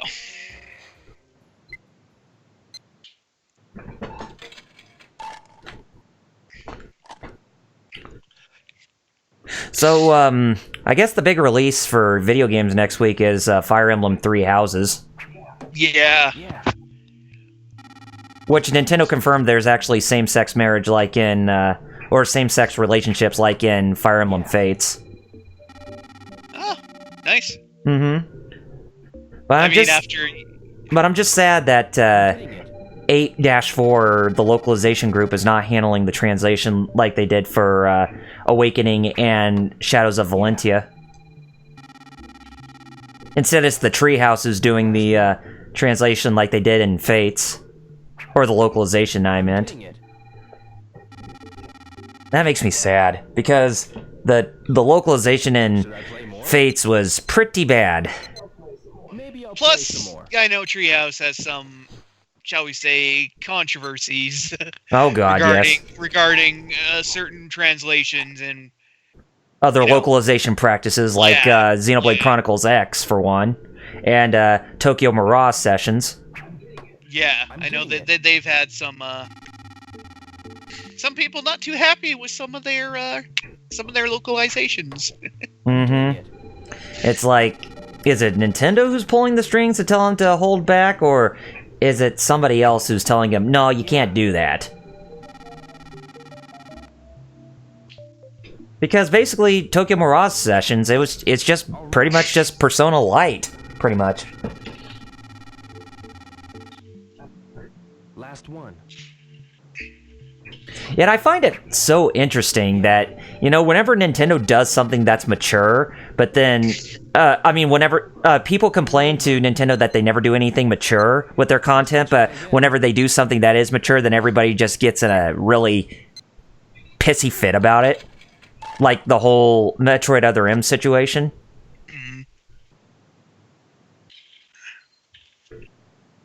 Which I did not think... I mean, I can understand why people did not like Metroid Other M because of it being too different from the Metroid formula to certain extents, but I actually enjoyed it for what it was. Oh, yeah. I mean, I know for a lot of people it was because it kept switching kind of back and forth. I know the control scheme some people were big fans of, not to mention the story and some of its unfortunate implications. Mm-hmm.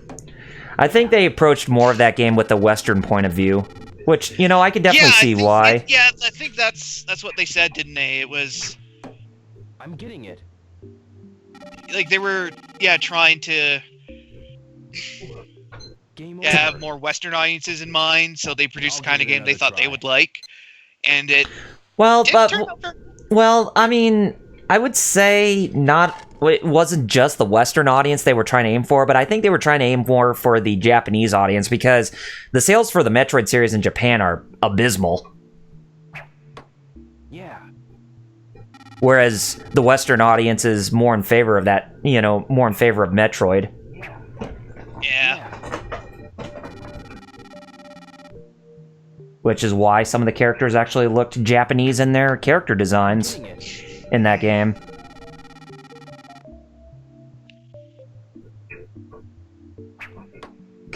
You just do not want to go to that 100, do you? Nope. It's phobic of the number 100. Oh, there it goes. All right.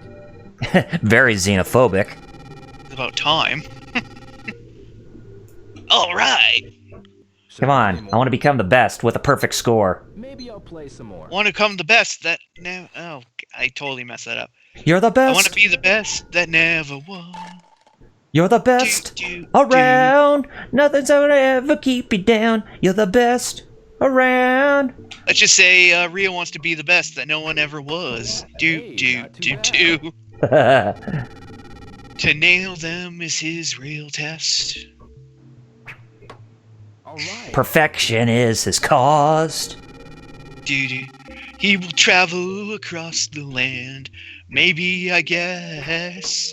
Yeah. They'll mostly just go to the ports and shuffle some crates. Crate 'em on. Crate 'em all. Gotta crate 'em all. This is the last art. Well, given how much of this game, is, working an actual job at the docks. Oh, yeah. Yeah, play more. We got plenty of time on our hands. I'll give it another And hopefully we get to visit some Mad Angels after this game. Yeah, hopefully. Because if not, then we're definitely doing something wrong here that Jerry has not even told me about. If not, then what are we fighting for? This isn't happening. No. What? What am I fighting? Oh. Oh, Well, thank you, Zero. yes. Thank you, Zero. I'm sorry you lost, Iris. Yes, that was a really big loss.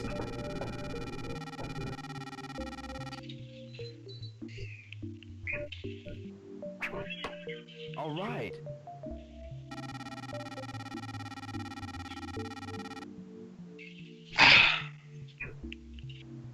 Damn it. Yeah. This is it. This is it. Back at 50 again. Jeez. So stingy with where you have to point those darts at. Nothing is ever consistent. I'll quit. Okay, now let's go back outside and see if any Mad Angels gang members show up outside. Because if not, I'm gonna be upset. If not, we will be very, very upset. Mm-hmm. Okay, I got a couple minutes before 7 o'clock hits in-game time. 7 p.m.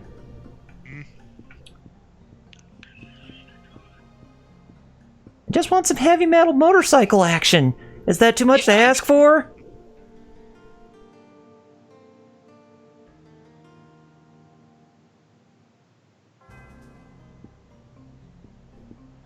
Yep, there's that homeless guy still there. God. Nothing else? Are you serious? Guess not. Ah. Bummer. Dang it. Nothing still. Dosh, darn it. LPH says, I just hope that Capcom makes a Mega Man X9 game, which I think that's what they're going to be working on next after Mega Man 11. Because I think Mega Man 11 actually did really well. Yeah, that would actually be pretty interesting.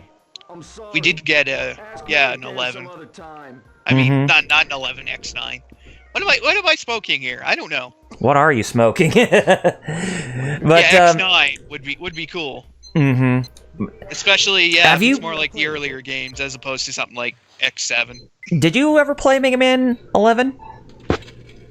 11? Yeah. Actually, it's pretty damn good. Like, it's kind. I know everybody says it, but it's kind of what Mighty Number 9 should have been. Oh, yeah. Plus, I like the addition of the gears, like the gear system. Mm-hmm. Like, I like how it spices things up a little bit. Oh, yeah. Unlike a certain Dang it. other little blue boy who makes the bad guys cry like an anime fan on prom night. So close. And that is, that you can get these days for less than $5. Yeah. Although, why would you? Yeah, exactly. I'm like, This is it. which is funny because during the Steam sale, it was only like 3 something up here in Canada. Mm-hmm. And I was like, should I? And I'm like, nah, I'm not a masochist. I'll give it another try. But yeah, I liked Mega Man 11 as well. I mean, I was... Well, I mean, Mega Man 11, in my opinion, actually, it seemed more like it treated itself as a reboot. Because out of all the characters that appear in that game, I mean, there's Mega Man, Rush, Roll, Dr. Light, and Dr. Wily, but no Proto Man or Bass. No, yeah, they kind of did kind of go back to basics. Okay, they kind of did want. I guess they wanted to pare everything back to kind of the bare essentials, Mm-hmm. All right. as opposed to loading it all down with, like you said, stuff from the later games. And from, the side games and other franchises and such. So, Uh-huh. like, there is, like the 2 franchises I want to see them reboot, which I know they never will, are Battle Network and, I'm getting it. Star. Mm-hmm. Which, unfortunately, they, probably never will. Even though, like I said, I Some more. really love the Battle Network games. Oh, yeah. It's just...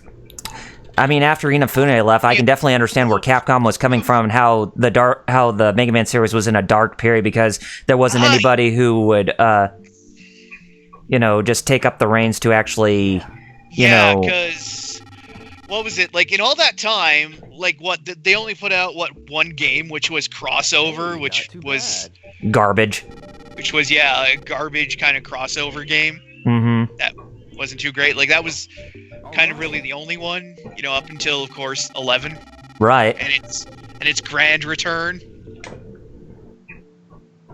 I mean, obviously, but we got the legacy collections too. But Mm-hmm. those are just re-releases, so Yeah. of old games. So I guess they technically don't count, but they're still pretty cool. Oh, yeah. Because don't get me wrong, like I have all 4 of them for PS4. Should I So play more? Ugh. God knows. Pardon me. God knows them.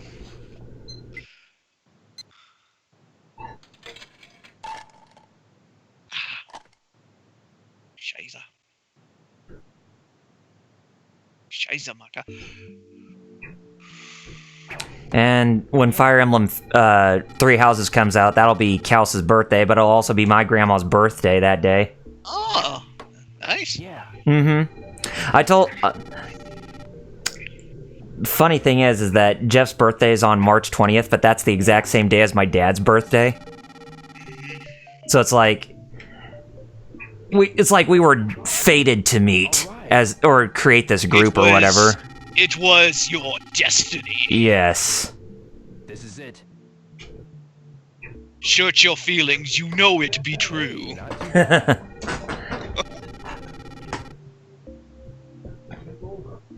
Game over. Maybe I'll play some more. One more thing at darts, and then we're gonna make our way back towards the Hazuki estate, or Hazuki estate, Nice. or residence, rather. Oh yeah, considering it's just like a house. Mm-hmm. Hey. But work's probably not gonna be open for the day of Christmas, so we'll probably be Well, at most the likely not. Hazuki residence just to celebrate the holidays, Yeah. Yeah, just sitting at home, eating cake. pondering how you're gonna find Land D. Yeah, pondering how to get revenge against that guy who killed your dad. Yep. And where the hell is he? And whether or not you might have to go to Hong Kong. Oh, we're gonna have to go to Hong Kong regardless. Well, I mean, yeah. This is it. Yeah, just sit at home, watch some shitty variety show. Maybe the Christmas episode of Flashman, and then you're good. And play some, Should I play more? play some 1980s Sega Saturn games in the living room. Which totally isn't anachronistic in any way. No, not at all. Not once. Just like Ryu having a Timex watch with a glow-in-the-dark face that wasn't around until 1992. Yes. Hey, not too bad.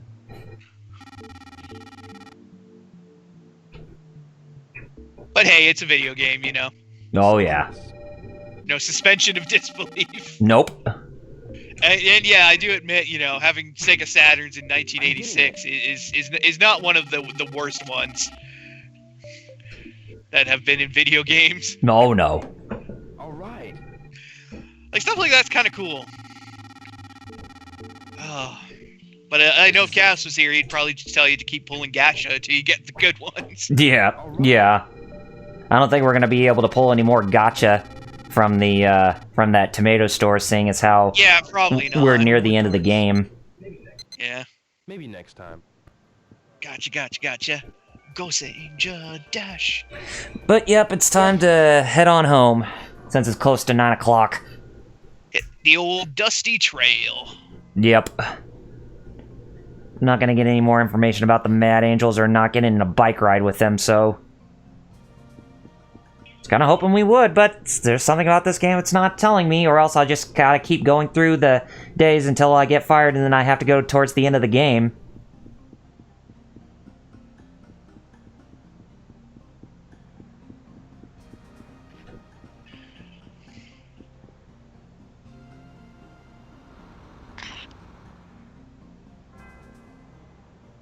Oh, there's the bus. All aboard! All aboard! Get me home and don't be late. Or else I'm gonna have to see about you, Mr. Bus Driver. It's one thing you don't want. It's Ryu Isaki seeing about you. Seeing about you and unleashing Boxman on the entire world. Exactly. Or unleashing one of his deadly scroll maneuvers on you.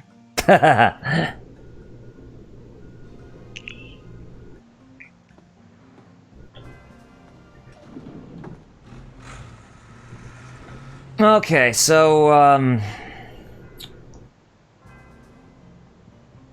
is there anything else to talk about that's anything groundbreaking that we could, possibly discuss before the end of this episode? Or did we pretty much cover everything that comes to our mind? Yeah, I think that's about it for now. I can't really think of anything else. Yeah, me either. I mean, there were a lot of good things that we talked about for today in general, and I definitely think this was definitely one of the more productive episodes, especially when there's, like, 2 people involved together. Mm-hmm. I mean, because usually whenever we're in a group, it's, you and me who hardly say anything. Mm-hmm. Because it's always Jerry and Jeff always having something to say that's on their minds. Oh yeah, they're definitely the, let's just say more vocal of the group. Mm-hmm. The more apex legends of the group. Or the more apex in general. Now on ABC. Which is funny, because that was actually literally happening before we went on. Mm-hmm. And if Jeff was here, I'm pretty sure he would be gushing and just smiling about how excited he is for the Ruby IP to appear in Smite. Yeah! Oh, crap. Yeah, that was actually kind of interesting, too. Uh-huh. Like, I'm not really a Ruby fan, but... Like, I've played Smite, and it's not bad, so... Yeah, it's gonna be cool. Mm-hmm. And now, dozens of internet's Deezens descend on me for not liking Ruby.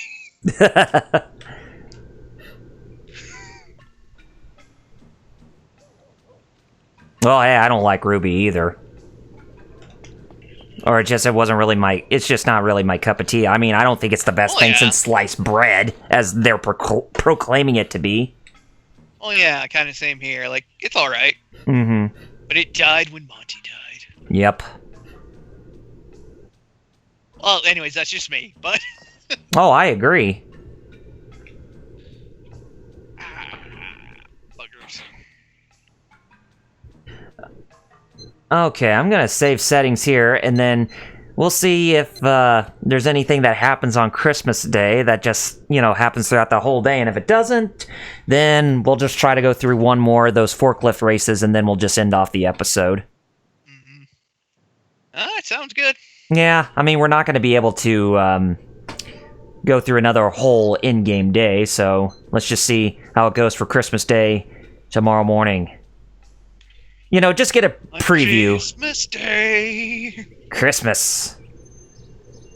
Oh, he still gets up at 7:30, so I guess he does have to go to work on Christmas Day I was regardless. gonna say, damn it, Rio. It's Christmas Day. Take the goddamn day off. Go hit up your girlfriend there. Have a good time. Yep, we do go to New Yokosuka Harbor for Christmas Day. Jesus, I hope you get freaking bonus pay for working on a holiday. I mean, he's already getting paid 600 yen per crate with the forklifting, so I imagine he would be getting paid extra right there. God, yeah, I hope he's getting double time and a half for working on Christmas. Yes. Okay, this is our last attempt at heavy metal forklift racing for the day. And then after that, we will end off this episode. Sounds good, mate. Yeah! So, to quote it one last time, here's another rendition of heavy metal forklift racing with yours truly, Double RPG and Ryo Hazuki.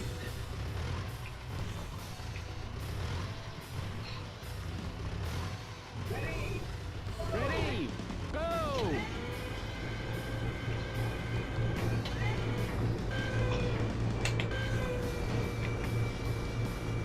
Come on, you can do it. You can do it. You can do it. Thank you for running me into the thing there, dude. What?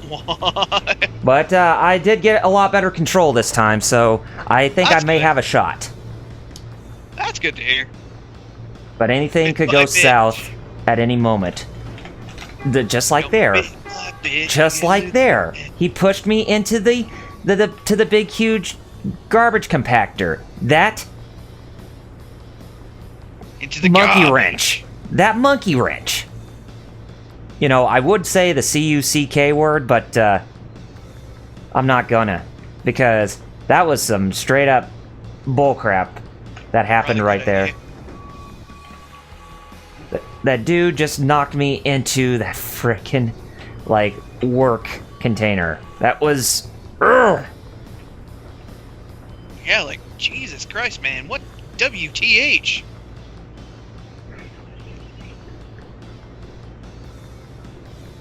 Seriously, that number 3 forklift driver can go to HE double hockey sticks, if you know what I mean.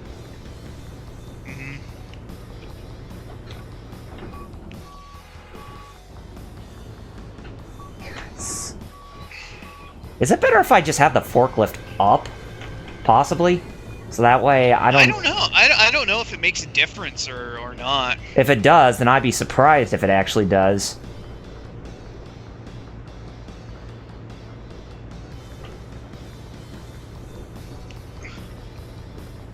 But probably not. I was gonna say, yeah. If I had to guess, probably not.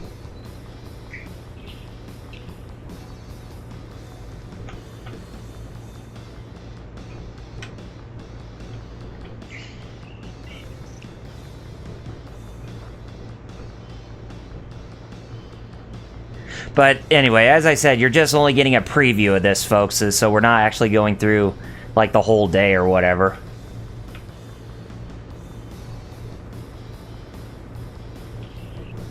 Get out of my way. Get off my ship.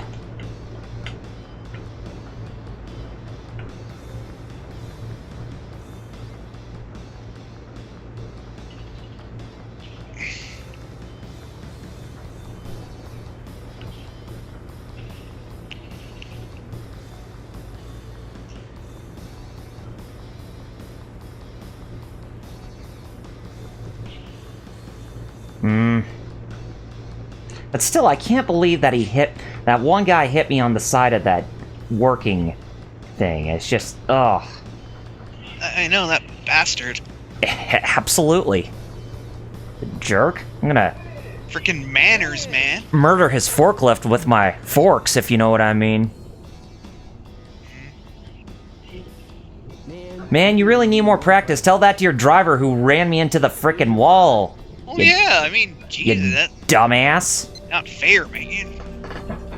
Not fair in the slightest. Time for work. Give me your best. Well, we're not going to be doing anything for work because, well, sure, you may give us our quota, but we won't be able to see. But we won't be able to complete that until the next episode. Another warehouse number 3. It's the same redundant thing.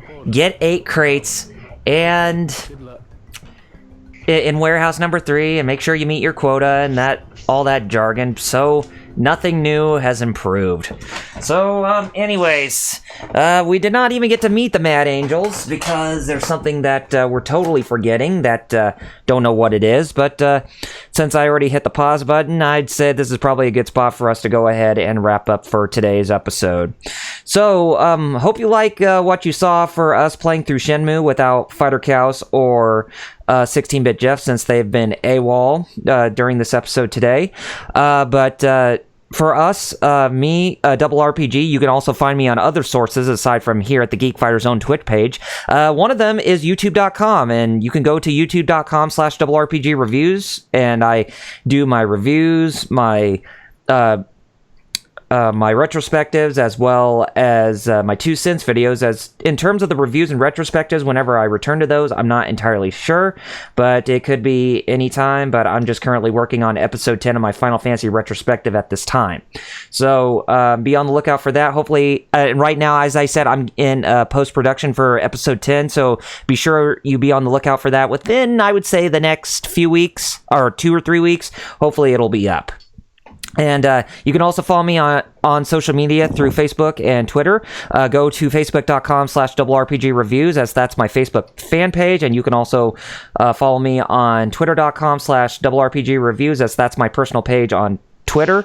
And you can also follow me on twitch.tv/double-RPG reviews, as that is my Twitch streaming page. And you can also, and speaking another thing on YouTube, you can also find me on is Double RPG Game Riffer Solo, and that's where I archive my live streams that I actually do through my Twitch page on Twitch to my YouTube channel. I archive my live streams on there. But yeah, you can find me at all 5 of those sources for, content that you'll actually see come from me that you aren't going to find here on the Geek Fighters' own Twitch page. So yeah, I had a lot of fun today, and hopefully we will have a full cast for next week as we go through Christmas Day and the day after Christmas with some more heavy metal forklift action. But hopefully, and I say hopefully, we will get to the end of the game in some way, or get some more progression started at least. But anyways, that's me. So Metal, go ahead and plug for yourself, sir. Okay, you can follow me on Twitter at Metal Ninja, at Visible. I'm not Metal Ninja anymore. Ugh.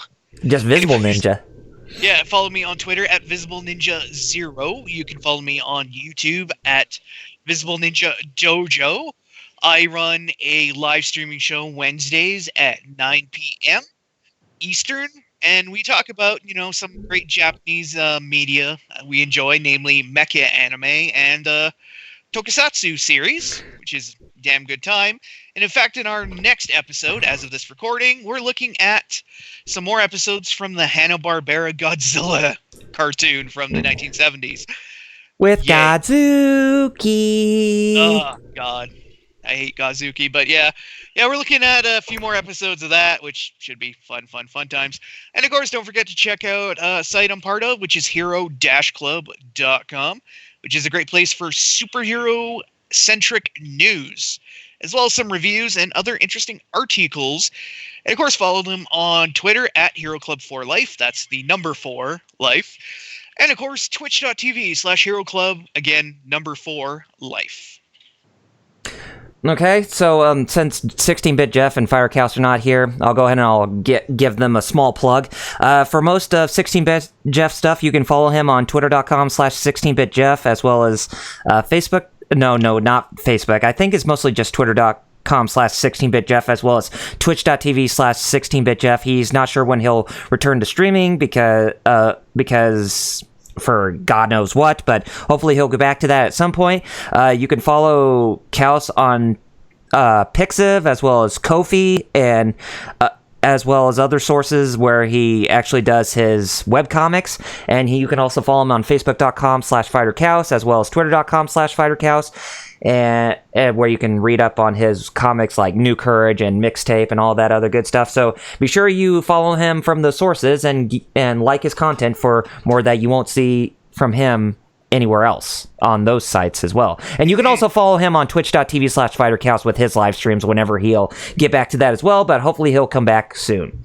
And as for me personally, I will be returning to doing Final Fantasy VII live streaming tonight at 10 p.m. Eastern, 7 p.m. Pacific on twitch.tv/RPG reviews. So be on the lookout for that. And hopefully for next week, we will have another full house with all of us at the Geek Fighter, so that way we can play through more Shenmue. And for that time next week when we play, we will be on Christmas Day and December 26th over at the new Yokosuka Harbor with getting done more and more of Shenmue, so that way hopefully we'll be one step closer to the end of the game. Like I said, I don't know what's taking so long with us getting towards the end of the game, but I guess some miracle has to happen for us to actually get through more of that game with what's to be ahead for us, since we are getting very close towards the end of this particular game in general. But anyways, until next week, and to sign off, I'm Double RPG. And I'm Visible Ninja. And to quote Fighter Kaus's 2 best lines he ever does, I present them to you right here, right now. Nino, Kunryo, Piccolo popping bottles, and peace out, y'all. Bye-bye.